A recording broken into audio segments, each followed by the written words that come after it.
مسافر محفوظ رہتے ہیں، اور جب پانی کشتی میں داخل ہوتا ہے کشتی برباد ہوتی ہے، کشتی تباہ ہوتی ہے، اس پر جو سوار ہیں وہ بھی ڈوبتے ہیں۔ اسی طرح لوگوں یہ مثال دے کر فرمایا کہ بندہ دنیا میں رہتا ہے، بندہ جس طرح کشتی پانی میں رہتی ہے محفوظ رہتی ہے، اس لیے کہ وہ پانی اندر نہیں آنے دیتی، پانی اس میں داخل نہیں ہوتا، اسی طرح فرمایا بندہ دنیا میں رہتا ہے، اور یہ دنیا وہ ہے کہ جو انسان کے ایمان کو، بندے کو، مومن کو تباہی کی طرف لے جاتی ہے، بربادی کی طرف لے جاتی ہے۔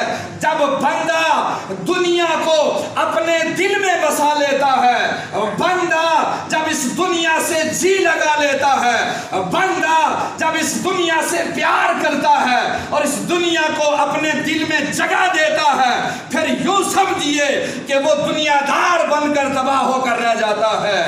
اور جب تک یہ اس دنیا میں رہ کر کے دنیا کو دل میں نہ آنے دے، دنیا سے نفرت کرے، دنیا کو پاؤں کی ٹھوکر پر مارے اور دنیا سے الگ رہے دنیا میں مگر رہے دنیا سے الگ، تو فرمایا پھر وہی بندہ ہے جو کامیابی کی منزلیں طے کرتا ہے، وہی بندہ ہے جو ایمان کامل کی دولت لے کر جاتا ہے۔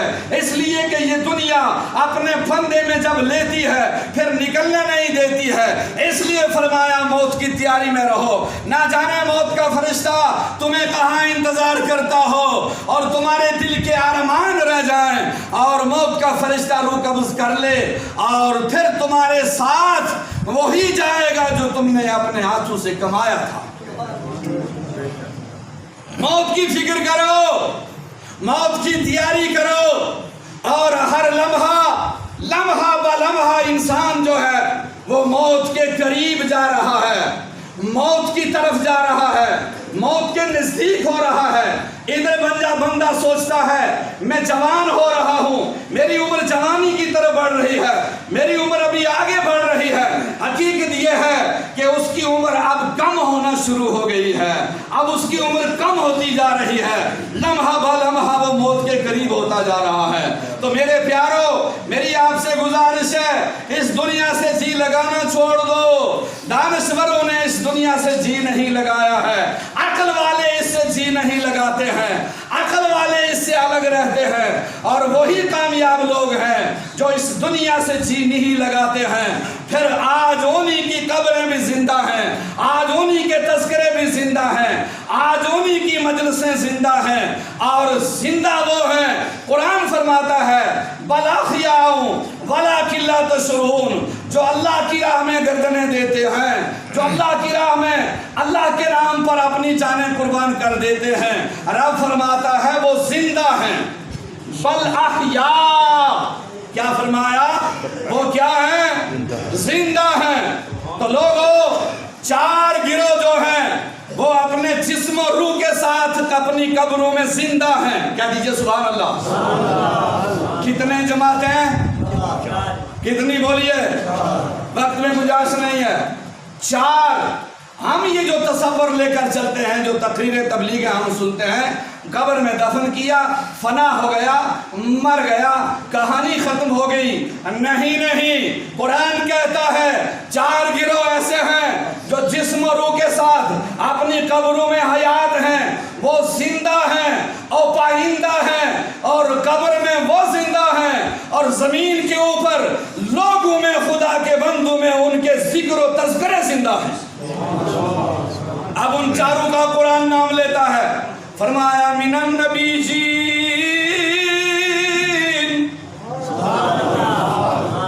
شان والا گروہ، عظمت والا گروہ، کائنات میں، مخلوق میں، اللہ کی مخلوق میں، زمینوں آسمانوں میں سب سے بڑی شان والی جماعت، سب سے بلند و بالا مقام والی جماعت اللہ کے دربار میں، مخلوق میں سب سے اعلیٰ جماعت انبیاء کی ہے۔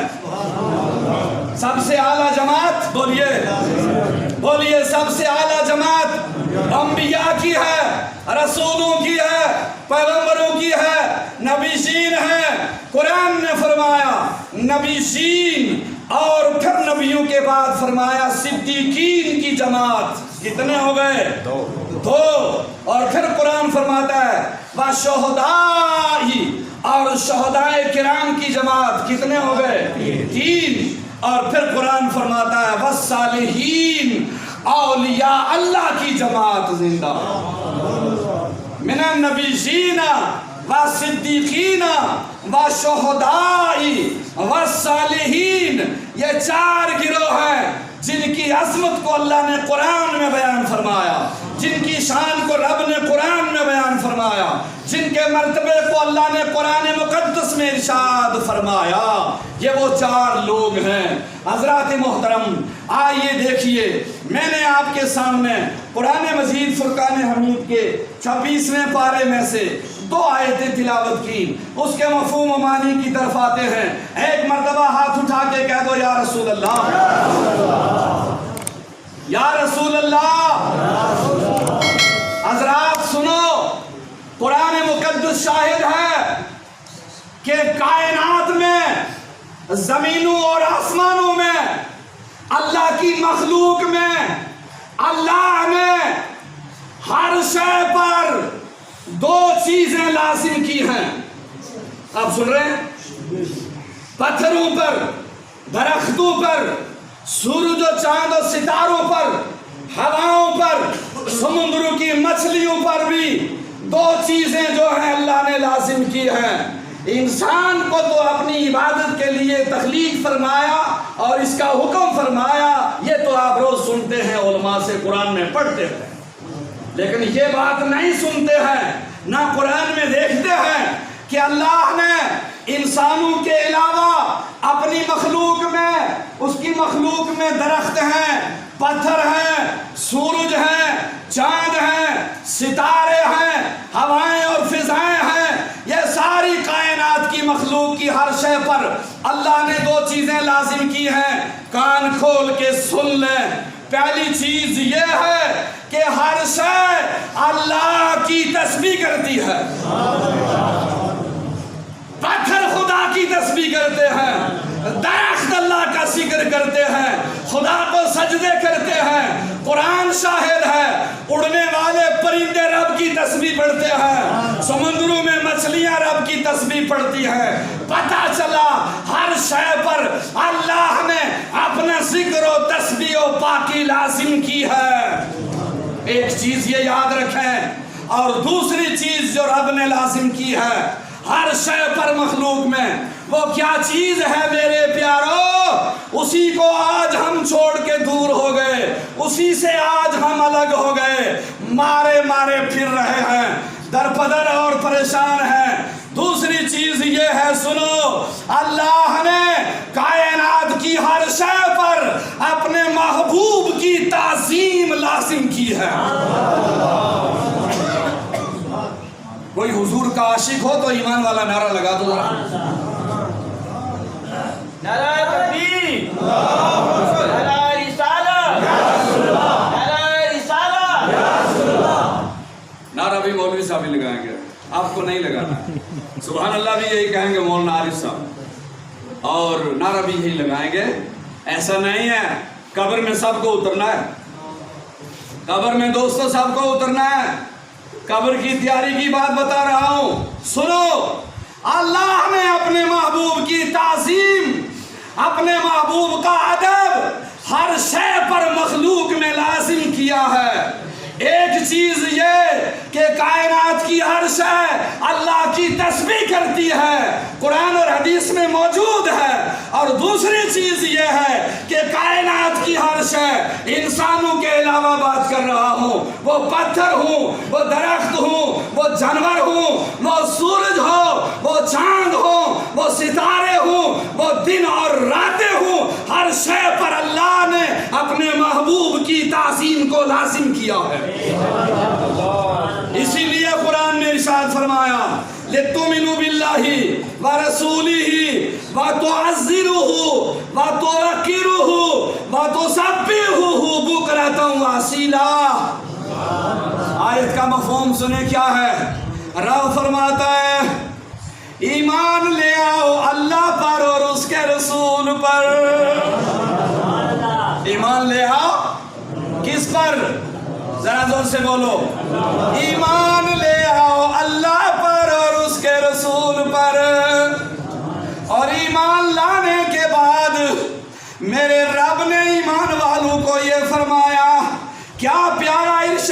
فرمایا اے ایمان لانے والو جب تم ایمان لے آؤ آیت پر عمل کرو لِتُؤْمِنُوا بِاللَّهِ وَرَسُولِهِ ایمان لانے کے بعد کیا حکم ہے سبحان اللہ سبحان اللہ سورہ فتح آیت نمبر 9 حوالہ نوٹ کرو سورہ فتح آیت نمبر 9 حوالہ نوٹ کرو گھر جا کر پڑھو بعد ایمان رب نے ارشاد فرمایا وَتُعَزِّرُوهُ وَتُوَقِّرُوهُ سب سے پہلے کیا کر میرے محبوب کی تعظیم و توقیر کر کیا کر اسی مقام پر اسی آیت کی طرف اشارہ کرتے ہوئے حضرت جناب بابا جی صاحب لاروی سب کہہ دو رحمت اللہ علیہ ارے رحمت اللہ علیہ کہنے میں بھی کچھ روپے لگتے ہیں سب کہہ دو رحمت اللہ علیہ آپ نے اسی آیت کے مفہوم میں یہ 4 مصروں والا شعر ارشاد فرمایا آپ نے بڑا خوب عقیدہ بھی دیا تبلیغ بھی کر دی ان 4 مصروں میں اور حکم جو قرآن میں ہے وہ بھی سمجھا دیا آپ نے ان 4 مصروں میں آئیے غور کیجئے کیا فرماتے ہیں بڑا خوبصورت فرمان ہے جی صاحب رحمت اللہ علیہ نے بڑا احسان کیا ہے ہم پر ہمیں شریعت کے مسائل بتائے ہیں عقیدہ عشق مصطفیٰ سمجھایا ہے اور پھر ہمیں اس کے جام پلائے بھی ہیں سبحان اللہ چونکہ اللہ والے پڑھاتے نہیں ہیں پلاتے ہیں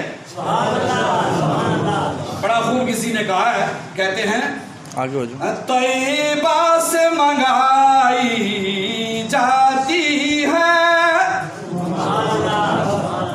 طیبہ سے منگائی جاتی ہے سینوں میں چھپائی جاتی ہے طیبہ سے منگائی جاتی ہے سینوں میں چھپائی جاتی ہے توحید کی میں پیالوں سے نہیں نظروں سے پلائی جاتی ہے توحید کی میں پیالوں سے نہیں ارے نظروں سے پلائی جاتی ہے اسی لیے فرمایا نگاہ ولی میں وہ تاثیر دیکھی بدلتی ہزاروں کی تقدیر دیکھی حضرت جی صاحب رحمت اللہ علیہ اسی آیت مبارکہ کی طرف اشارہ کر کے یوں فرماتے ہیں سرکار دو عالم صلی اللہ علیہ وسلم کی حضور کی عظمت کو حضور کے مقام کو حضور کی شان کو آپ نے بڑا خوبصورت انداز میں بیان فرمایا آپ فرماتے ہیں زال ذکر کی عہدے شان والا جدی تابزمی اسمان کی تے زال ذکر کی عہدے شان والا جدی تابزمی اسمان کی تے او یہ مت جدا معشوق نالو عاشق عشق دے آپ فرمان کی دے لکھی تقدیر نو نہ کوئی موڑ سکے دفتر لکھ کے آپ روان کی دے مدا خان عبد جس آیا پہ اللہ زور سے کہہ دو ارے یہ قرآن ہے حضور کی تعریف حضور کی عظمت حضور کی شان رب خود بیان فرماتا ہے یہ قرآن ہے قرآن کی نص ہے مدا خان عبد جس آیا پہ اللہ او دے شان دے کس بیان کی دے آپ نے فرمایا